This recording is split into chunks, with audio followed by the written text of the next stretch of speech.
Hello guys, welcome back to my channel. আপনার জন্য এসেছিলাম বাংলাদেশের জনপ্রিয় একটি ফটো প্রিন্টার। এর দিয়ে খুব সহজে আপনি যে কোনো কিছু প্রিন্ট করতে পারবেন আপনি নিজেই। এটা দিয়ে প্রিন্ট করার জন্য আপনাকে লাগবে শুধুমাত্র একটি অ্যাপ, যার নাম হচ্ছে ফানি প্রিন্ট, যেটা আপনি খুব সহজে গুগল প্লে স্টোর বা অ্যাপ স্টোরে পেয়ে যাবেন। প্লে স্টোরে শুধু আপনি ফানি প্রিন্ট সার্চ দিলে হবে। দেখতে পাচ্ছেন এই অ্যাপটি আমাদের ইনস্টল করা ছিল, আমি এখন ওপেন দিয়ে দিলাম।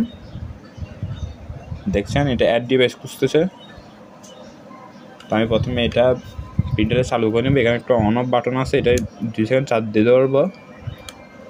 দেখতে পাচ্ছি এটা অন হয়ে গেল, কানেক্ট হয়ে গেল। আমি এখন ফটো প্রিন্টিং করব। অ্যালবামে যাব, আমি আমার চ্যানেল লোগোটা প্রিন্ট করতে যাচ্ছি, দিয়ে দেবো। তারপর অরিজিনাল সাইজ দেবো, তারপর রাইট চিহ্ন দিয়ে দেবো পরে। তারপর আমি এটা ব্যাক সেটিং মানে গাঢ় করার জন্য 7 দিব। তারপর অ্যাডজাস্টমেন্ট এটা ফুল করে দিব। 1 পিস হলে 1 পিস, 2 পিস হলে 2 পিস, আমি যত পিস ইচ্ছে তত পিস করতে পারবেন। আমি 1 পিস লাগবে, এখন 1 পিসই করবো। প্রিন্ট নাও দিয়ে দিল। আপনারা দেখতে পাচ্ছেন প্রিন্টার অটোমেটিক চালু করে দিল। দেখতে পাচ্ছেন আস্তে আস্তে বের হতে শুরু করলো।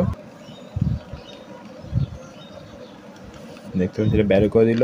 আমি শুধু এটা সুন্দর একটু ছিঁড়ে ফেলবো। দেখতে পাচ্ছেন কত সুন্দর। তো এই স্টুডেন্টের জন্য বেশি প্রয়োজন, যারা নোট করতে চায়, যারা খাতায় লিখতে চায় না, আমি মনে করি এটা এম করে নিয়ে না